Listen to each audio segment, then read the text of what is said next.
नमस्ते दोस्तों, student talks channel में आपका स्वागत है। आज हम फिर आ गए हैं कक्षा 10 की विषय गणित के अध्याय 13 को लेकर, जिसका नाम है सांख्यिकी। इस बार 2023-24 में सिलेबस चेंज हुआ है और ये जो प्रश्नावली है वो अब नए सिलेबस के हिसाब से प्रश्नावली 13.2 है। प्रश्न संख्या 1 को हल कर लेते हैं हम।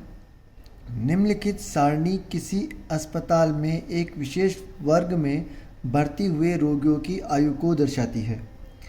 अब एक सारणी में दी हुई है जिसमें आयु दी गई है रोगियों की और रोगियों की संख्या दी गई है।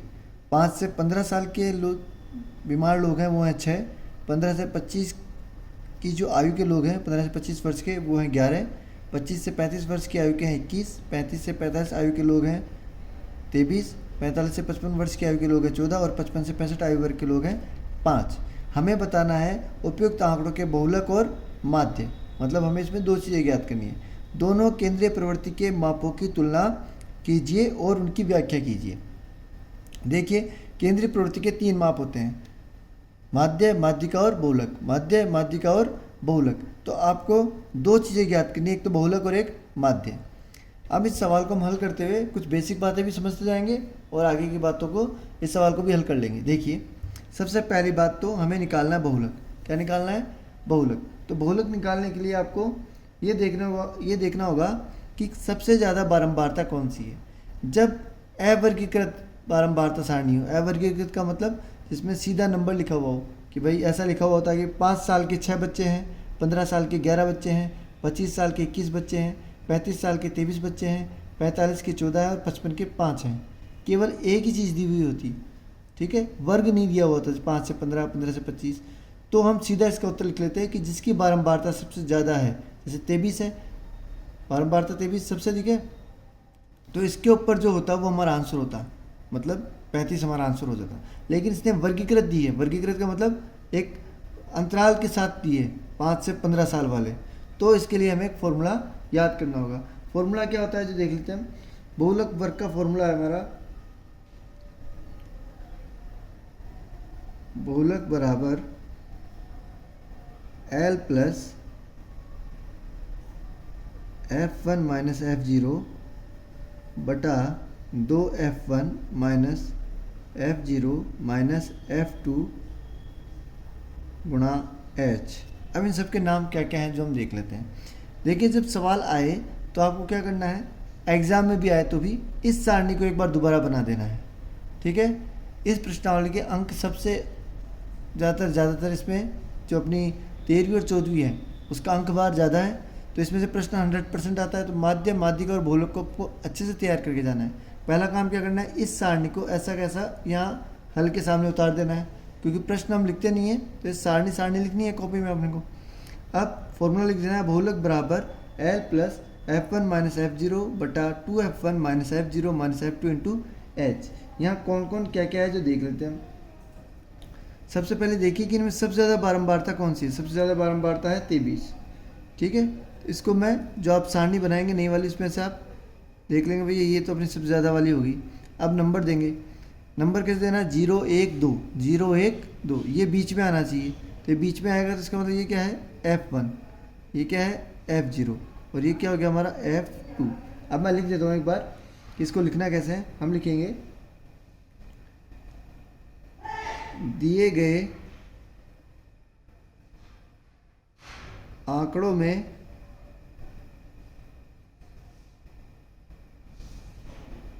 अधिकतम बारंबारता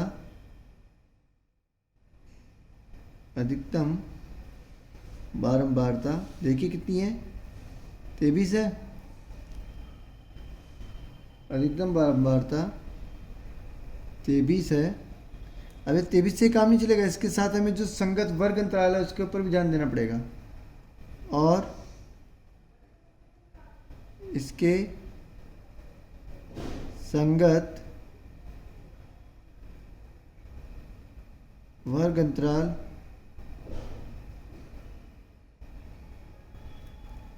35 से 45 है, 35 से 45 है, ठीक है। कैसे है तो देखिए आप, सबसे ज़्यादा बारंबारता 23 है और इसके संगत वर्ग अंतराल कितना है, 35 से 45।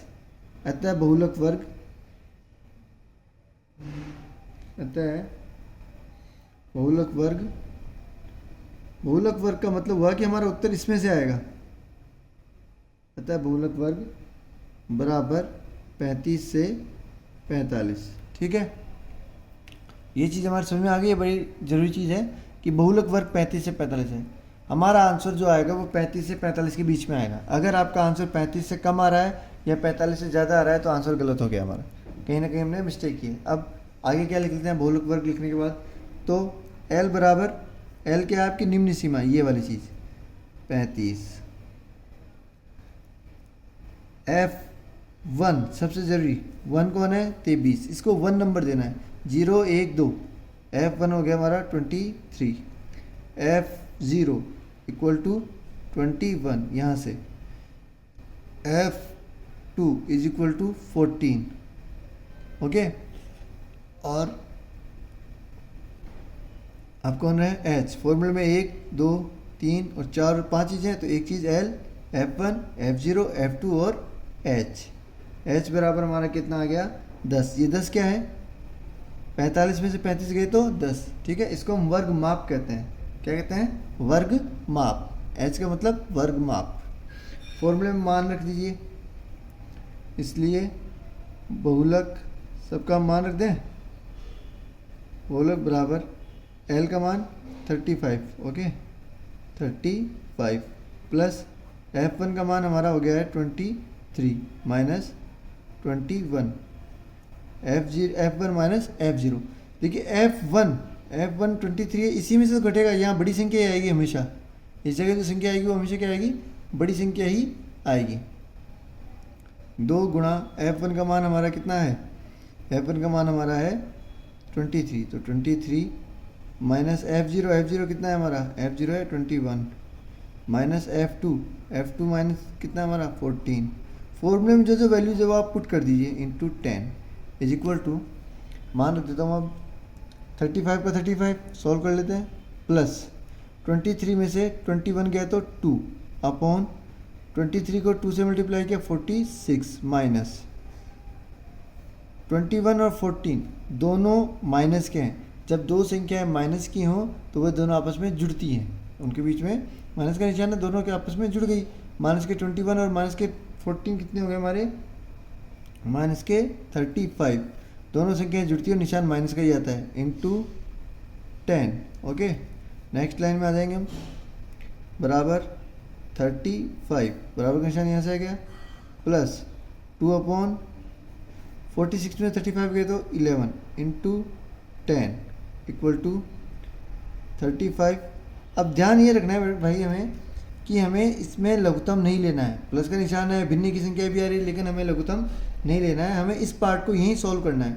2 को 10 से मल्टीप्लाई किया 20 upon 11 is equal to 35 plus 20 में 11 का भाग दे देना है। लघुत्तम नहीं लेना है कि भाई लघुत्तम 11 लेके हम फिर इसको इसके नीचे 1 मान के सॉल्व करें, सीधा केवल इसको सॉल्व करना है पॉइंट में। ये हमारा आ गया 11 को 20 में भाग दिया, 11 कम 11 बच गए 9 और 11 आठे 88 पॉइंट के बाद, तो ये हमारे पास आ गया 35 में 1 जोड़ा तो 36.8। 36.8 हमारा क्या आ गया आंसर। ये क्या है हमारा बहुलक, तो बहुलक तो हमारा हो गया, बहुलक बराबर आ गया हमारा 36.8। हमारा एक काम तो हो गया, इसे हम डाल दिया बॉक्स में, ये हमारे काम की चीज़ है। बहुलक और माध्य ज्ञात कीजिए। ठीक है, दोनों केंद्रीय प्रवृत्ति के मापों की तुलना कीजिए और उनकी व्याख्या कीजिए। अभी तो हमारा केवल बहुलक निकला है, अब हमें माध्य भी निकालना है, उसकी फिर तुलना भी करनी है। तो अब माध्य के लिए हम नेक्स्ट पेज पे चलते हैं। अब इसी प्रश्न में एक माध्य पूछा गया है। माध्य के लिए हमें क्या ध्यान रखना है कि सारणी जो हमारी ओरिजेंटल थी उसको वर्टिकल कर बना लेना है। ठीक है, जो हमारी क्षैतिज में थी सारणी क्वेश्चन में, उसको हमें पहले खड़े में बनाना है। ठीक है, ये दो चीज़ें वो देगा। ठीक है, जो उसने पहले दिया था उसी को लिखा है मैंने, रोगियों की संख्या को लिखा है, इसका नाम आ गया FI। अब हम निकालेंगे वर्ग चिन्ह। वर्ग चिन्ह क्या होता है, वर्ग चिन्ह को कई किताबों में मध्यमान भी कहते हैं, 10वीं तक इसको वर्ग चिन्ह कहा हुआ है। वर्ग चिन्ह का मतलब है कि जो ये दो वैल्यू दी गई हैं उसकी अंतिम सीमा, ऊपरी सीमा और निम्न सीमा को जोड़कर हमें 2 का भाग देना है, मतलब इसका मिड पॉइंट निकालना है। तो 5 और 15 को हमने जोड़ा तो कितना आया 30, और 30 को 2 से डिवाइड किया तो तो हमारे पास आ गया 15 और 5 को हमने जोड़ा तो आया 20, और 20 में 2 का भाग दिया तो हमारे पास आ गए 10। 15 और 5 को जोड़ा तो 20, 20 में 2 का भाग दिया तो 10। इसको हम इस तरीके से भी समझ सकते हैं कि इन दोनों का हमको मिड पॉइंट निकालना है, मध्यमान निकालना है, उसी को हम वर्ग चिन्ह कहते हैं। 15 और 25 का बीच का पॉइंट आ गया हमारा 20, जो बिल्कुल बीच में है। 25 और 35 के बिल्कुल बीच में कौन होगा? 30। 35 और 45 के बिल्कुल बीच में कौन होगा? 40। दूसरा तरीका और क्या है शॉर्ट करने का, कि इन दोनों के बीच में 10 का अंतर है, तो पहली संख्या जो हमने निकाली उसमें आप 10 10 10 जोड़ते जाइए। जो भी इन दोनों के बीच में अंतर होगा उसको आपको जोड़ते हुए चलना है। अब यहाँ आ जाएगा 50 और 10 का अंतर चल रहा था तो फिर आ गया 60। ठीक है, अब हमें निकालना है जो सही है तरीका, वो ये है कि भाई इन दोनों को हम गुणा करेंगे प्रत्यक्ष विधि, जो क्या नाम है उस विधि का? प्रत्यक्ष विधि। उसमें FI को XI से गुणा करेंगे और फिर इसको जोड़ेंगे। लेकिन चूंकि यहाँ पे XI का मान थोड़ा बड़ा है तो हम इस मान को और छोटा करेंगे। छोटा करने के लिए हम क्या करेंगे? छोटा करने के लिए हम कल्पित माध्य लेंगे, और कल्पित माध्य मैंने A मान लिया यहाँ पर, जो बिल्कुल बीच का पॉइंट है। तो आप 30 ले लीजिए या 40 ले लीजिए। मैं यहाँ पर जैसे ले रहा हूँ 30, तो मैंने A ले लिया 30, और मैं एक नया टेबल बनाऊंगा जिसका नाम है DI। DI बराबर XI माइनस A का मतलब 30। करना क्या है? XI पहले है तो 10 में से 30 घटाए तो माइनस के 20, 20 में से 30 घटाए तो माइनस के 10, 30 में से 30 घटाए तो 0। किस तरीके से करेंगे देखिए, दोबारा समझ लीजिए। XI का मतलब है ये वाली लाइन, A का मतलब है 30। इस वाली लाइन में से हमें 30 घटाने हैं हर बार। इसमें से भी 30 घटाने हैं, इसमें से भी 30 घटाने हैं, इसमें से भी 30 घटाने हैं, इसमें से भी 30 घटाने हैं, इसमें से भी 30, और 60 में से भी 30 घटाने हैं। तो 10 में से 30 घटाएंगे तो माइनस की संख्या आएगी, क्योंकि 10 तो छोटा है, 30 बड़ा है। 10 में से 30 गए तो माइनस के 20। समझने के लिए हम क्या करेंगे? 30 में से 30 को घटाया तो 0, इसके ऊपर वाले माइनस के आएंगे, नीचे वाले प्लस के आएंगे। 40 में से 30 गए तो 10, 50 में से 30 गए तो 20, 60 में से 30 गए तो 30। अब हम क्या करेंगे? इन दोनों को गुणा करेंगे, इन दोनों को गुणा करेंगे, DI को और FI को। आप चाहे तो एक पग विचलन विधि है। पग विचलन विधि में क्या होता है? पग विचलन विधि में हम वर्ग अंतराल का भाग दे देते हैं। इसके अंदर किसका भाग दे देते हैं? वर्ग अंतराल का। तो वो और कर लेते हैं हम, वर्ग अंतराल। देखिए विधि जैसे जैसे बढ़ती जाएगी वैसे वैसे सवाल थोड़ा सा बड़ा होता जाएगा। इसमें हम क्या करते हैं? XI माइनस A में जो आया है उसमें वर्ग अंतराल, वर्ग अंतराल का मतलब 15 और 5 के बीच में कितने का अंतर है? 10 का। तो उस 10 का भाग हमें सब में देना है। ठीक है, तो यहाँ 10 का भाग दिया तो 2 बार, यहाँ 10 का भाग दिया तो 1 बार, 0 में दिया तो 0 बार, 10 में दिया तो 1 बार, 20 में दिया तो 2 बार, 30 में भाग दिया तो 3 बार। ये हम इसलिए करते हैं कि ये जो संख्याएँ छोटी हो जाएं। जो एक्चुअल विधि थी वो थी प्रत्यक्ष विधि। उसमें हम क्या करते थे? 6 को 10 से गुणा करते, 11 को 20 से गुणा करते, तो संख्या क्या आती? थोड़ी बड़ी आती। जैसे यहाँ थोड़ी हमें दिक्कत होती जोड़ने में, तो इस चीज़ से बचने के लिए हम ये वाली विधि काम में लेते हैं। अब क्या करना है?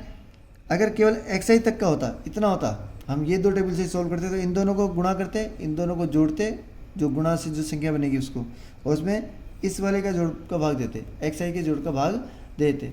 दूसरी विधि क्या है? कल्पित माध्य विधि। उसमें हम DI निकालते, ठीक है, और FI और DI को गुणा करते, इन दोनों को, 6 को माइनस के 20 से, 11 को माइनस के 10 से, 21 को 0 से, और इनको गुणा करके फिर जो आता उसको हम जोड़ते और उसमें इसका भाग देते। ठीक है, इन सब के जोड़ का। अब जो ये पग विचलन विधि है, पग विचलन विधि स्टेप डेविएशन मेथड, इसमें क्या करेंगे? वर्ग अंतराल का भाग दे दिया, अब जो संख्या बनी है उसको हम गुणा करेंगे, FI को और UI को। सारी विधियाँ आपस में मिली हुई हैं, बस थोड़ा सा समझने में हमको थोड़ी सी हो सकती है दिक्कत हो, तो हम समझने में इसको क्या करेंगे? अच्छे से समझेंगे तो काम आसानी से हो जाएगा। चलिए ये बना देते हैं हम सरणी, थोड़ा सा सुंदर हो जाए काम। एग्ज़ाम में भी हम साफ सुथरा काम करेंगे तो नंबर पूरे में से पूरे आएंगे। यहाँ इस जो प्रश्नावली एक्सरसाइज है इसमें नंबर कटने के चांसेस बहुत ही कम होते हैं। ठीक है, अब देख लेते हैं हम। 6 को माइनस के 2 से मल्टीप्लाई किया, माइनस का 12, 11 को माइनस के 1 से किया, माइनस 11, 21 को किया 0 से 0, 23 को किया 23, 14 को किया 14 2 जा 28, 5 को किया 5 3 जा 15। ठीक है, अब इन सबको जोड़ना है। इन सबको जोड़ने के लिए क्या करेंगे? Sigma FI UI। अब ये तो माइनस वाली संख्या है और ये प्लस वाली, माइनस वाली आपस में जुड़ेंगी, प्लस वाली आपस में जुड़ेंगी। इनको हम जोड़ देते हैं। इनको हमने जोड़ दिया, ये कितना आ गया हमारे पास माइनस के 12 और माइनस के 11 हो गए माइनस के 23। प्लस वाले को इधर जोड़ दिया, ये आ गया हमारे पास 23 और 15 38, 38 और 28 66। तो ये आ गया हमारा 66 प्लस में। ये प्लस की संख्या है, माइनस की संख्या है। प्लस की संख्या से माइनस की संख्या घटाएंगे, बड़ी संख्या प्लस की, इसलिए प्लस का निशान आएगा। 66 में से 23 गए तो हमारे पास आ गया 43। यह आ गया हमारा सिग्मा एफ आई यू आई। इसमें भाग किसका देना है हमें? सिग्मा एफ आई का। तो एफ आई को भी जोड़ लेते हैं। एफ आई का हमारा जोड़ आ रहा है, वो आ रहा है 80। ओके, अब हम यहाँ फॉर्मूला लिखते हैं। यहाँ ए तो क्या है हमारा? कल्पित माध्य है। कल्पित माध्य कितना आया? 30। या कोष्टक में लिख सकते हैं ए कल्पित माध्य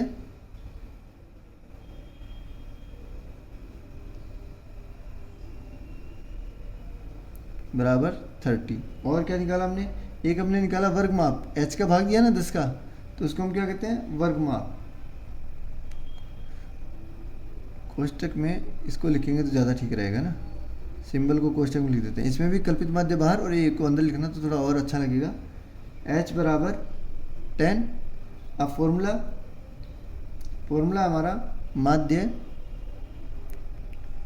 बुक में इसको स्मॉल एक्स बार से दिखाया गया है, जनरली इसको कैपिटल एक्स बार से शो करते हैं। माध्य बराबर a plus sigma F I you I upon sigma F I. देखिए सवाल में हमने a को घटाया था तो यहाँ पे जोड़ दिया, और h का भाग दिया था तो h को यहाँ पे गुणा कर दिया। फॉर्मूला वैसा ही है, sigma F I you I upon sigma F I into H. मान रख दीजिए सबका। a की वैल्यू कितनी है? a की वैल्यू है 30, लिख दीजिए। इसकी वैल्यू है 43, 43 लिख दिया। सिग्मा एफ आई की वैल्यू है 80, 80 लिख दिया। इंटू 10, 10 लिख दिया। 30 प्लस, ध्यान क्या रखना है, इसको यहीं सॉल्व करना है। यहाँ सॉल्व करेंगे, 0 से 0 कट गया।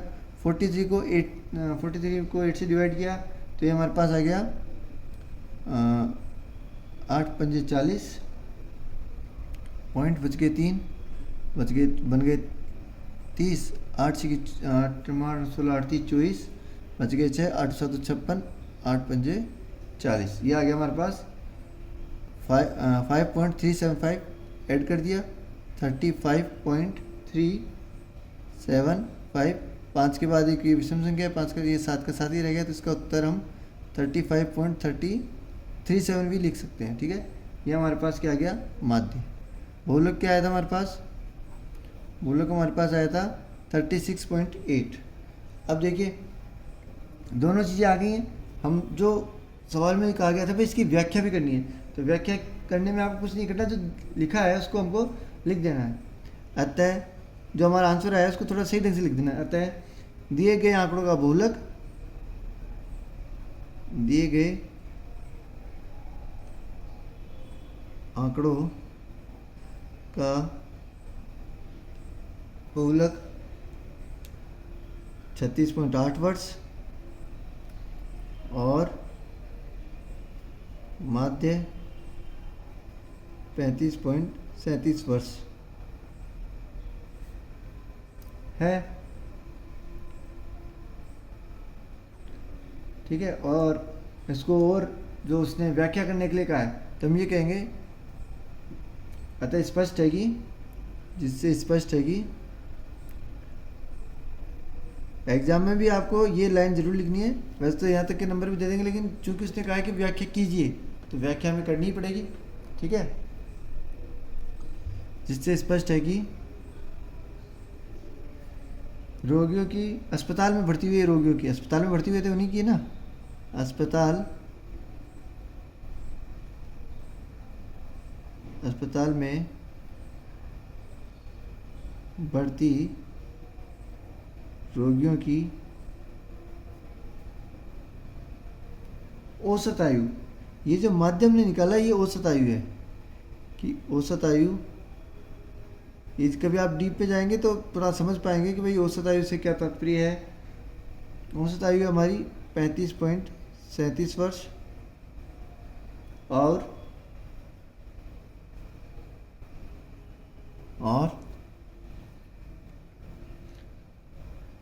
अधिकतम रोगियों की आयु, मतलब ज़्यादातर रोगियों की आयु क्या थी। ठीक है, ये तो औसत आयु है, ठीक है। और अधिकतम रोगियों की आयु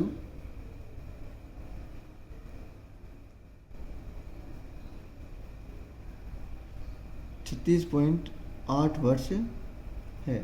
इस तरीके से हमारा सवाल पूरा हो गया है और हमने जो है इसमें दोनों विधियां समझी हैं।